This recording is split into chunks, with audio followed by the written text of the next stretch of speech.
it is, of course, over time, a central feature of the profession that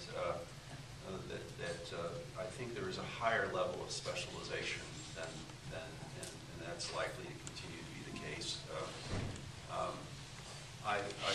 The first time I realized that for real was the day when I was sitting at the dining room table, coming down the home stretch on my tax return. I don't do it myself anymore. It's too much, too risky. And I come up on this question, and I call my sister, who was a partner in McDermott, Will and Emery in Chicago, in what was the largest tax department west of Philadelphia. As you know, McDermott, very big hotsy-totsy downtown law firm in Chicago. She was the second woman to be a partner.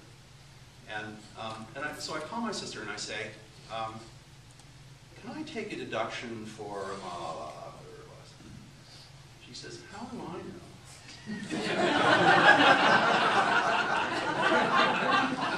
I say, what do you mean, how do I know? You're a tax lawyer. She says, hey, I don't know. If you want to know how to separate out the for-profit elements of a not-for-profit hospital, I'm your gal. But on deductions, you're on your own. And I said, well, that's an important lesson. I think part of the difference from state to state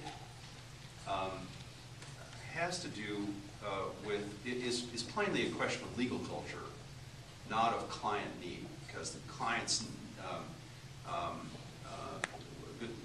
are well served by people who, most of the time, have fairly well drilled down into a particular subject. There's also plenty of room for people who know what they don't know. I mean, people who know just enough to know you really do need to go over here.